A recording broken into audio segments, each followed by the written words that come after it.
তুমি কি সারা রাত ধরে পড়েছো এবং পরীক্ষার হলে গিয়ে যখন তুমি প্রশ্ন দেখে লিখতে চাইছো সব কিছু উধাও হয়ে গেল? এমন কি তোমার সাথে হয়েছে?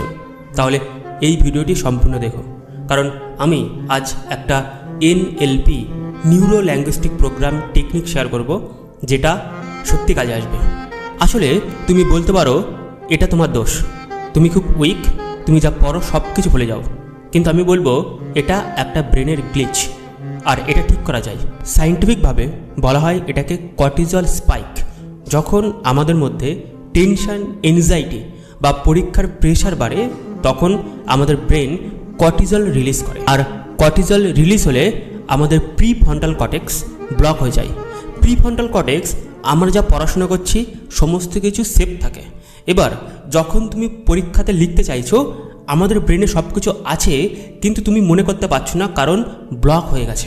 হার্ভার্ড ইউনিভার্সিটির একটা প্রফেসর ডক্টর সিয়ান বাইলক, তিনি এই বিষয় নিয়ে দীর্ঘদিন রিসার্চ করেছিলেন এবং তারপরে তিনি কিছু অদ্ভুত টেকনিক আবিষ্কার করেছিলেন এবং সেই টেকনিকটা আজ আমি শেয়ার করছি। তিনি বলতেন যখন আমাদের প্রেশার বাড়ে, পরীক্ষার ভয় বাড়ে, তখন আমাদের ব্রেনের মধ্যে যে কর্টিজল রিলিজ করে আমাদের মেমোরি এবং লজিক্যাল থিঙ্কিংকে ব্লক করে এবং তার জন্যই পড়াটা মনে থাকে না। কিন্তু দেখা যায় যে পরীক্ষার হল থেকে যখন সেই ছাত্রটা বাইরে চলে যায় পরীক্ষা দিয়ে, যে পরীক্ষার সময় লিখতে পারিনি, মনে পড়ছিল না, সেই পড়াটা মনে পড়ে যায়। আর এটাই তার মূল কারণ। First step, exam simulation reading.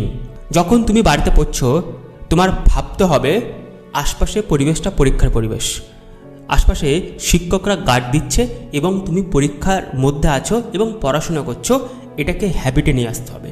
তৃতীয় স্টেপ, ট্রিগার অ্যাঙ্কার। এটা হলো এনএলপি টেকনিক। যখন তুমি খুব প্রেশারে আছো, অর্থাৎ তুমি পরীক্ষার হলে বসে আছো এবং সেই প্রশ্নটা পড়েছো বাড়িতে কিন্তু এখন মনে পড়ছে না, তখন তুমি বাঁ হাতের এই আঙুলটা হালকা করে প্রেস করবে 10 সেকেন্ড এবং চোখ বন্ধ করে সেই প্রশ্নটা, সেই উত্তরটার কথা ভাবতে হবে এবং বাড়িতে তুমি কখন পড়েছিলে সেই মুহূর্তের কথা ভাবতে হবে। 10 সেকেন্ড পরে তুমি দেখবে অটোমেটিক তোমার পড়াটা মনে চলে আসছে। এবার তুমি লিখতে পারবে। তৃতীয় স্টেপ, এগুলো পরস্পর নয়, কিন্তু এগুলো তোমাকে ফলো করতে হবে।